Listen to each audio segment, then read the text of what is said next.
क्या हालचाल। I hope आप लोग अच्छे होंगे और एकदम जबरदस्त तरीके से पढ़ाई कर भी रहेंगे। मैं अमित कुमार अपने यूट्यूब चैनल अमित क्लासेस पे आप लोगों का हार्दिक स्वागत करता हूँ। बेटे आप जानते हैं जैसे कि हमारा मोस्ट इंपोर्टेंट क्वेश्चन की सीरीज चल रही है जिसमें हम पहले चैप्टर के मोस्ट इंपोर्टेंट जो क्वेश्चन है उनको करा रहे हैं। क्लासेस आपको हर रोज प्रोवाइड करा रहे हैं, 6 से 7 बजे के बीच आपको क्लासेस मिल जाने वाली। बेटा आप जाकर वहां से देख सकते हैं मोस्ट इंपोर्टेंट क्वेश्चन को। बेटा आज का जो टॉपिक है हमारा इंपोर्टेंट टॉपिक है, कौन सा है बेटे? एक समान वैद्युत क्षेत्र में वैद्युत द्विध्रुव पर बल युग्म आघूर्ण। बेटा इसका हमें क्या करना, व्यंजक को निकाल के लेके आना है। ठीक है, कैसे करते हैं सॉल्व? इजी शब्दों में बेटा हम आपको इस क्वेश्चन को करा रहे होंगे, ध्यान से समझेंगे। कैसे लिखेंगे बेटा? यहाँ पे पहले हम एक समान वैद्युत क्षेत्र ही लिख लेते हैं। एक समान वैद्युत क्षेत्र कैसे लिखेंगे बेटा? यहाँ पे बनाएंगे एक समान वैद्युत क्षेत्र। देखेंगे ध्यान से बेटा, एक समान वैद्युत क्षेत्र कैसा होता है मेरे पास? कुछ इस प्रकार से जो लाइनिंग होती है वो एक समान वैद्युत क्षेत्र की होती है। ये इस तरीके से जो लाइनिंग है वो एक समान वैद्युत क्षेत्र की है। ठीक है, तो मेरे पास जो है बेटा ये क्या है? ये जो है वो एक समान वैद्युत क्षेत्र है मेरे पास। नाम लिख लेते हैं बेटा फटाफट से इनका। ठीक है, लिखेंगे ये है एक समान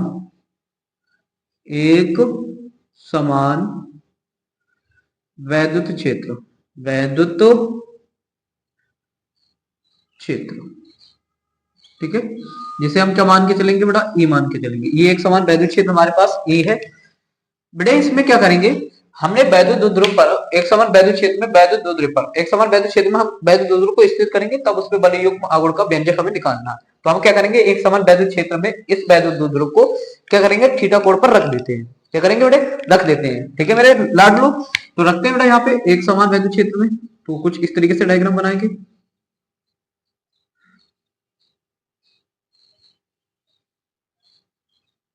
ठीक है, ये वैद्युत द्विध्रुव रख गया मेरा।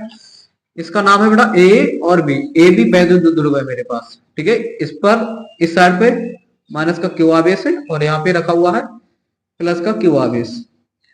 ये एक दूसरे से कितनी दूरी पर होंगे बेटा? 2l दूरी पर होंगे। कितनी दूरी पर होंगे? 2l दूरी पर होंगे। कितने कोण पर रख रहा है बेटे? ध्यान से समझिएगा, कितने कोण पर रखा मैंने? थीटा कोण पर रखा। ठीक है, तो पहले इतना लैंग्वेज लिख लेते हैं, उसके बाद आगे बताते हैं। ठीक है, तो लिखेंगे माना एक समान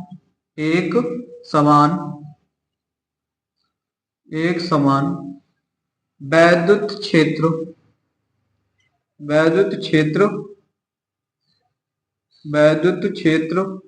ई है। ठीक है, माना एक समान वैद्युत क्षेत्र मेरे पास क्या बेटे? ई है, तथा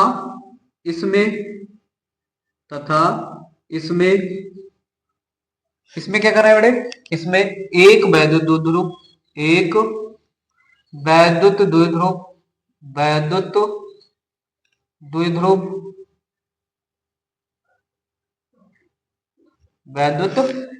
क्या सा वैद्युत द्विध्रुव बेटा? एक वैद्युत द्विध्रुव ए बी रखते, ए बी थीटा कोण पर रखते हैं। ए बी को क्या करते हैं बेटा? थीटा कोण पर रखते हैं।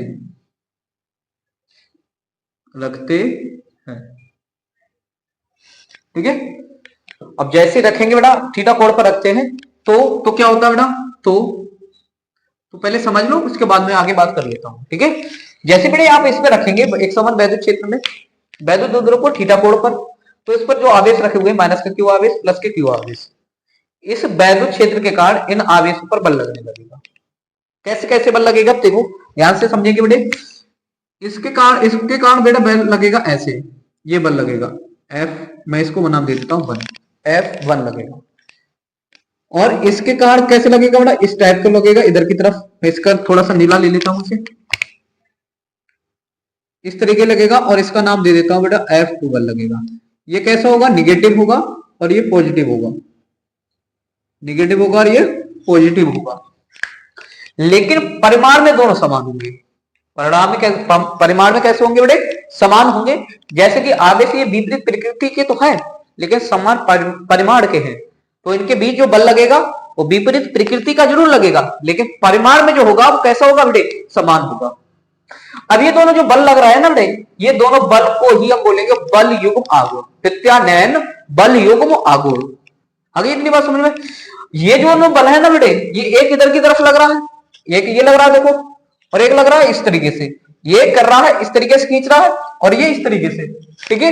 तो ये दोनों बल क्या करेंगे, इस वैद्युत द्विध्रुव को एक समान वैद्युत क्षेत्र के समांतर लाने का प्रयास करेंगे, ठीक है। तो वही होगा हमारा बल आघूर्ण, ठीक है, बल युग्म आघूर्ण। तो ये दोनों जो बल है, ये दोनों बल युग्म ही कहलाएंगे बेटे, ये दोनों बल ही क्या कहलाते हैं हमारे, बल युग्म। और यही बल युग्म आघूर्ण जो समांतर करने की कोशिश करेगा बल हो जाएगा बल युग्म आघूर्ण। आगे बात समझे, ठीक।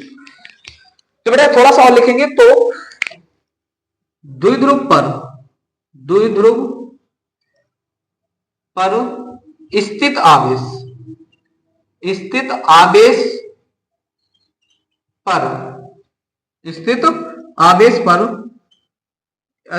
आवेश पर वैद्युत क्षेत्र के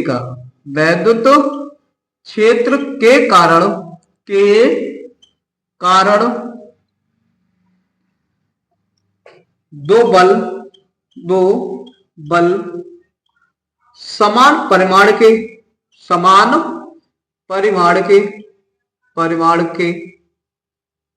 लेकिन कैसे होंगे बेटा,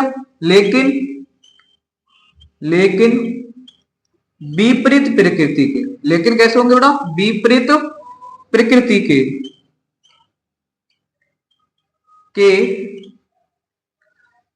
लगने लगते हैं,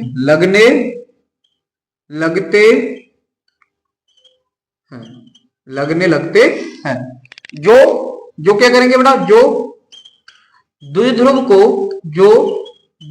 को एक समान वैद्युत क्षेत्र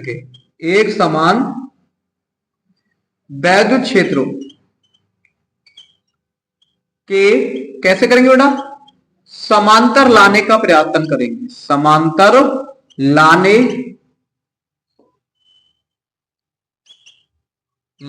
का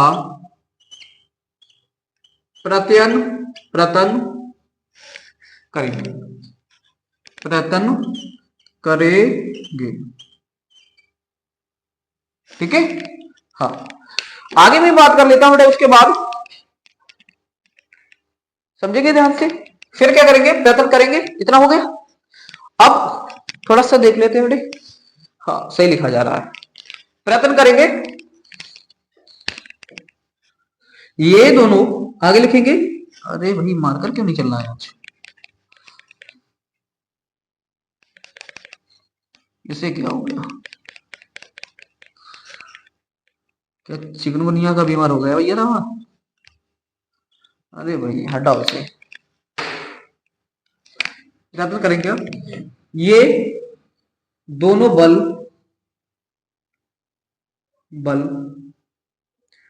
युग्म होंगे, बल युग्म कहलाते हैं, ये दोनों बल युग्म कहलाते हैं। तब क्या निकालेंगे बेटा, बल युग्म आघूर्ण। तब बल युग्म आघूर्ण, तब क्या निकालेंगे बेटा, बल युग्म आघूर्ण निकाल के लेके आएंगे। और बल युग्म आघूर्ण क्या होता है बेटा, टॉ। बल युग्म आघूर्ण को किससे डिनोट करते हैं बेटा, टॉ से डिनोट करते हैं। टॉ बराबर क्या हो जाएगा, नेट बल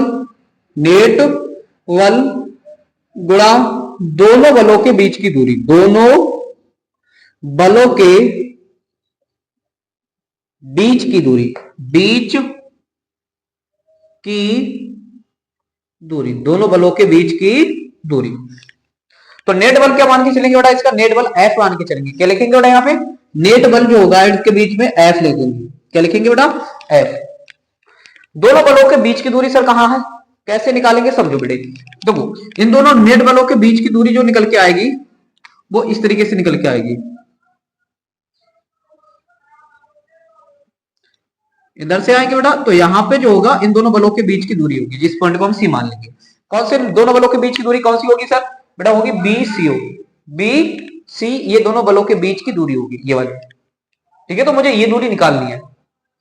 अब ये दूरी निकालनी है, थीटा कोण है, ये वैल्यू हमें दे रखी है, क्योंकि ये 90 का कोण बनना है तो इसके सामने क्या हो गया, कर्ण हो गया। ये क्या हो गया बेटे मेरे पास, कर्ण हो गया। ये वाली जो वैल्यू हो गई होगी कर्ण।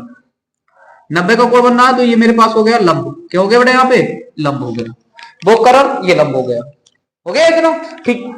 तो बेटा हमें लंब और कर्ण किस वाले में आते हैं, त्रिकोणमिति का ऐसा कौन सा अनुपात है जिसमें लंब और कर्ण आता है, तो आप लोग जानते ही होंगे कौन सा होता है, बताओ, साइन थीटा होता है। क्या होता है बेटा, साइन थीटा। तो हम निकालेंगे यहां से साइन थीटा बराबर लंब, लंब बटे का बेटा कर्ण। तो लंब कितना हो रहा है बेटा मेरे मेरे पास, बीसी, बी सी बटे कर्ण कितना हो रहा है, 2l, 2l, ये साइन थीटा हो गया। तो बेटा 2l साइन थीटा हो जाएगा, ये किसके बराबर हो जाएगा, बीसी के बराबर। बीसी बराबर कितना आ गया, 2l साइन थीटा। और बीसी ही क्या है, हमारे दोनों बलों के बीच की दूरी, गुणा का बीसी। और बीसी की वैल्यू कितनी आ गई बेटे मेरे पास, बीसी की वैल्यू आ गई मेरे पास 2l साइन थीटा। बेटा एफ की वैल्यू भी निकाल लो। बेटा हमने आपको वैद्युत क्षेत्र की तीव्रता पढ़ाया है, जिसमें हमने ई बराबर आपको फार्मूला पढ़ाया एफ बटे के क्यू, एफ बटे के क्यू। अब मुझे बल चाहिए तो मैं इसकी गुणा इधर कर दूंगा, तो क्या बन जाएगा, क्यू ई बराबर का एफ, बराबर का एफ, क्यू ई बराबर का एफ। तो एफ की वैल्यू क्या हो जाएगी बेटे मेरे पास, क्यू ई हो जाएगी। तो बेटा ये हो जाएगी क्यू ई और इंटू का 2l साइन थीटा, ठीक है। तो यहां से आप क्या करेंगे, ई को इधर कर दो आप, या ऐसे लिख लो q इंटू का 2l, इसको एक साथ लिख दो, और e साइन थीटा ऐसे लिख लो, ठीक है। और बेटा आप जानते हैं ये किसकी वैल्यू होगी, q इंटू का 2l। p बराबर आपको फार्मूला पढ़ाया बेटा मैंने, q इंटू का 2l पढ़ाया होगा, ठीक है, पढ़ाया। इसमें बेटे हम इसकी वैल्यू है वो p के बराबर रख देंगे। ये जो वैल्यू होगी वो किसके बराबर होगी, p के बराबर, और ये e हो गया और ये साइन थीटा हो गया, साइन थीटा। तो टॉ बराबर कितना आ गया, ये आ गया बेटा, ये हमारे बल युग्म आगुण है। ये वैल्यू जो है पी साइन थीटा जो है वो बल युग्म आगुण है। सर बल युग्म आगुण सबसे अधिक कब लगेगा, समझा मेरी बात को, पॉइंट इंपोर्टेंट है बेटा ये वाला, कि सर बल युग्म आगुण अधिकतम कब लगेगा। तो बेटा अगर मैं इस वैद्युत ध्रुव को इस क्षेत्र के लंबवत रख दूं, कैसे रख दूं, लंबवत, मतलब थीटा किस कोण पर रख दूं, 90 के कोण पर रख दूं। अगर मैं 90 के कोण पर रख दूंगा तो इस वैद्युत ध्रुव पर बल युग्म जो आगुण लगेगा वो सबसे अधिकतम लगेगा। अभी फाइंड करके बताते हैं, देखो कब लगेगा।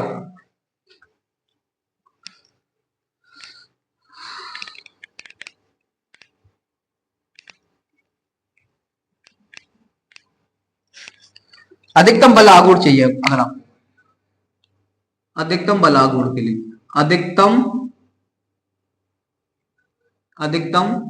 बल युग्म आघूर्ण, अधिकतम बल युग्म आघूर्ण। तो अधिकतम बल युग्म आघूर्ण के लिए बेटा क्या करना पड़ेगा, तो बेटा यहाँ पे थीटा बराबर आपको कितना रखना पड़ेगा, 90 रखना पड़ेगा। कितना रखना पड़ेगा, 90। तो बनेगा टाउ मैक्सिमम बराबर पीई साइन थीटा की जगह पर कितना बेटे 90। और आप जानते हैं साइन 90 की जो वैल्यू होती है, साइन 90 की वैल्यू कितनी होती है बेटे, 1 होती है। कितनी होती है, 1। तो बेटा हो जाएगा टाउ मैक्सिमम बराबर पीई साइन 90 की वैल्यू 1 हो जाएगी, तो टाउ मैक्सिमम बराबर पीई हो जाएगा, पीई।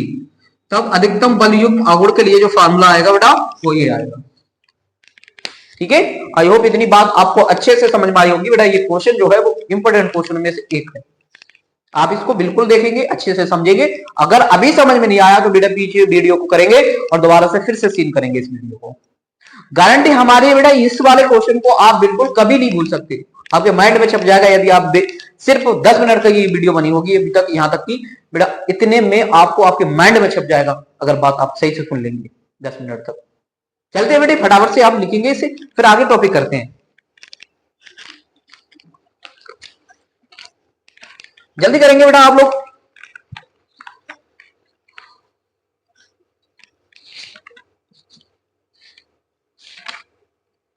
इससे संबंधित एक न्यूमेरिकल भी निकाल लेते हैं, ठीक है।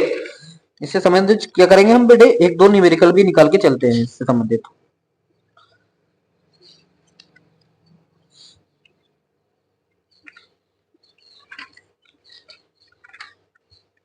ये देखो इस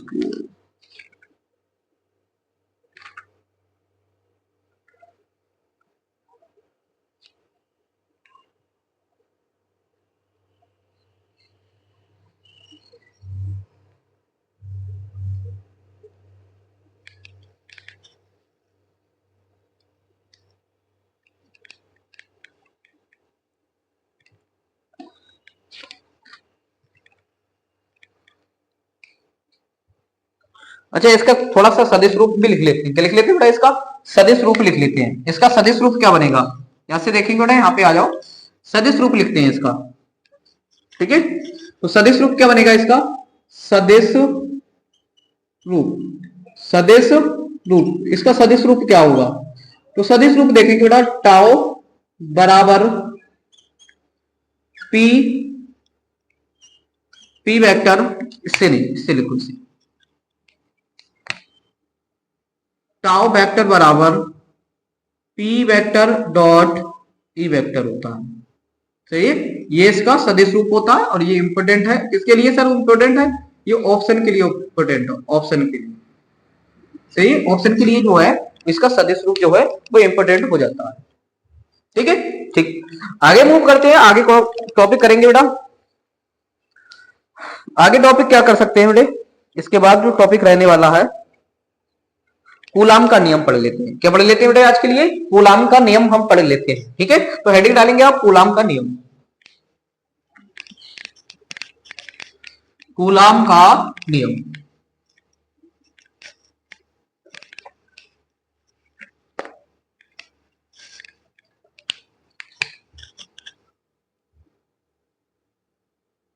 कूलाम का, थोड़ा सा नीचे, कूलाम का नियम, कूलाम का नियम, ये वाला टॉपिक हम करने वाले हैं। ठीक है, देखें सिका, चलते बेटे आगे मैं बात कर लेता हूं बेटे, कूलाम का नियम देखेंगे। कूलाम के नियम में बेटे क्या, कूलाम का नियम पहले बेसिक बताते हैं आपको। बेटे एक वैज्ञानिक थे जिनका नाम था कूलाम। ठीक है, उन्होंने क्या किया, उन्होंने प्रयोग किए और प्रयोग करने के बाद दो आवेशों को बीच रखा, विपरीत आवेश भी रखे उन्होंने और समान आवेश भी रखे।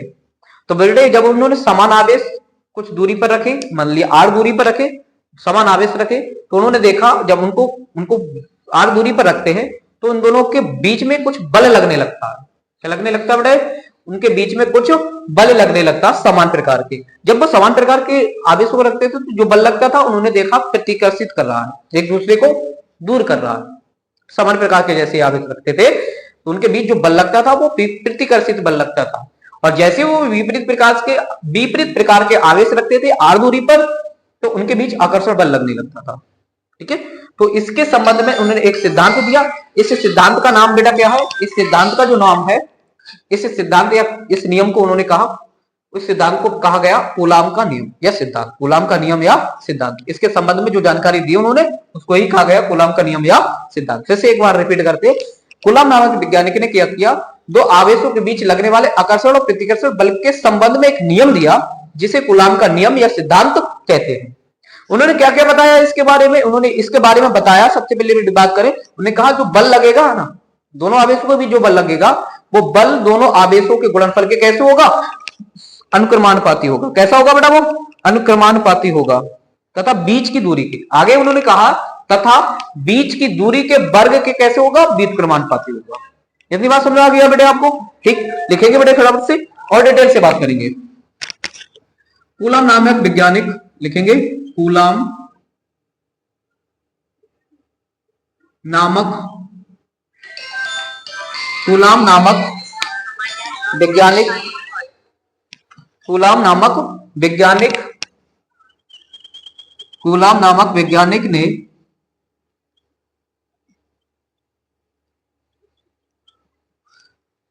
ने दो आवेशों के बीच, दो आवेशों के बीच लगने वाले लगने वाले लगने वाले बल के संबंध में बल के संबंध में बल के संबंध में एक नियम दिया जिसे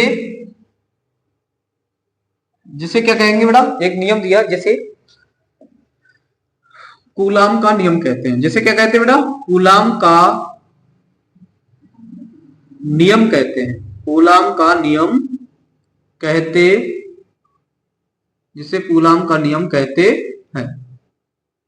ठीक है, इस सिद्धांत के अनुसार या लिखेंगे इस नियम के अनुसार क्या बताया गया था, इस नियम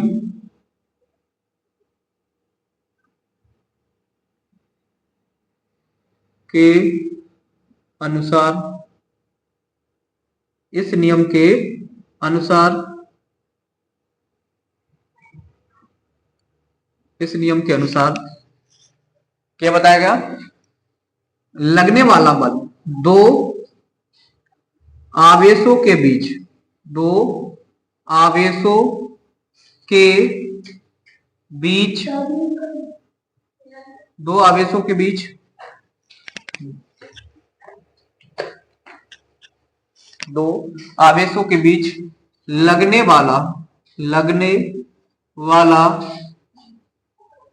बल दो आवेशों के बीच लगने वाला बल आवेशों के गुणनफल के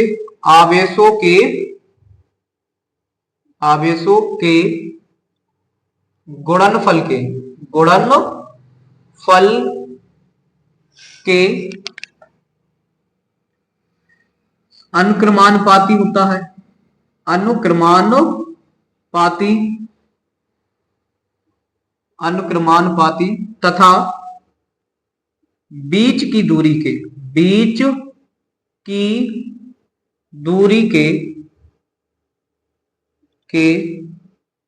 वर्ग के बीच की दूरी के वर्ग के व्युत्क्रमानुपाती होता है। व्युत्क्रमानुपाती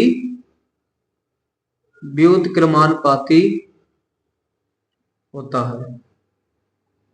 व्युत्क्रमानुपाती होता है। ठीक है, ये कहा था।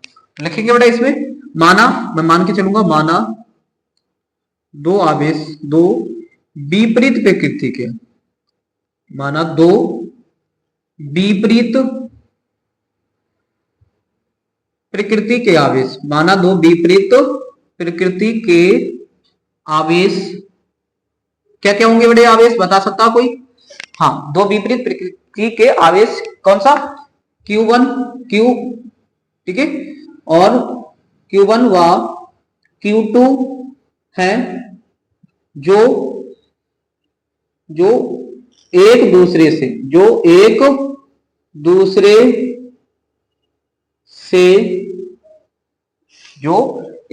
से r दूरी पर रखे हैं।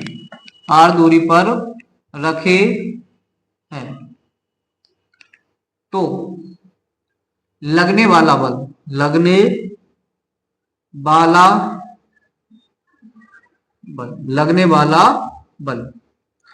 F, पहली बात F जो बड़े हमने क्या लिया, बीच की दूरी के वर्ग के बीच की दूरी दोनों आवेशों के गुणनफल के कैसे बराबर होता, कैसे होता, अनुक्रमानुपाती।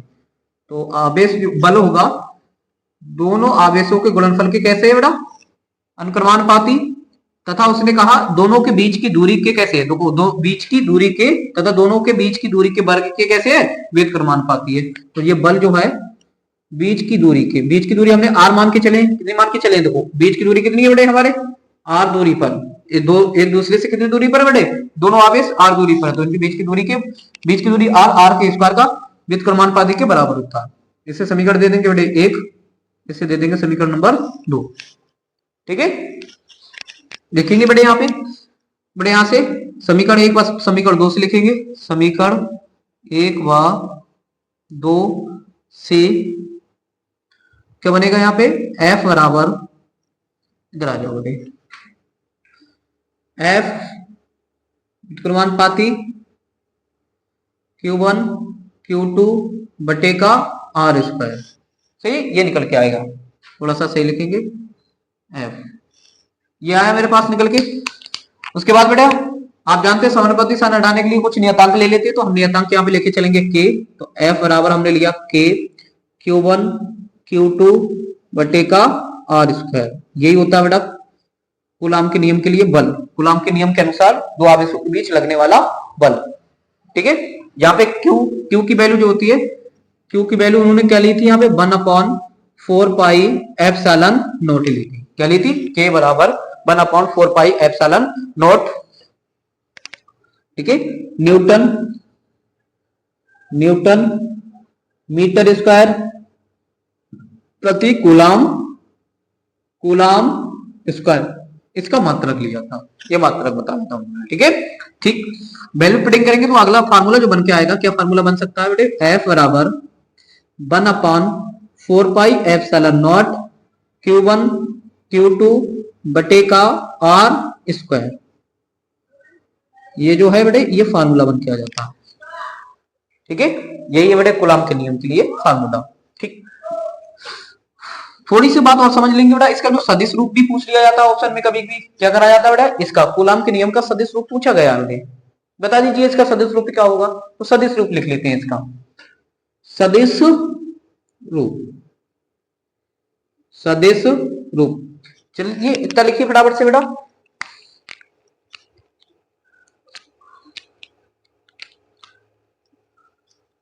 तो लिखेंगे बेटा इसका सदिश रूप जो होता है बेटा इसका F बराबर 1/4 pi epsilon not Q1 Q2 बटे का R स्क्वायर और R कैप होता है। ठीक है, ये इसका सदिश रूप है। इसके साथ साथ एप्सिलॉन नॉट की वैल्यू भी पता कर लो बेटा। एप्सिलॉन नॉट की वैल्यू यहाँ पे एप्सिलॉन नॉट है क्या, जहां एप्सिलॉन नॉट है बेटा निर्वात की वैद्युतशीलता, निर्वात की वैद्युतशीलता,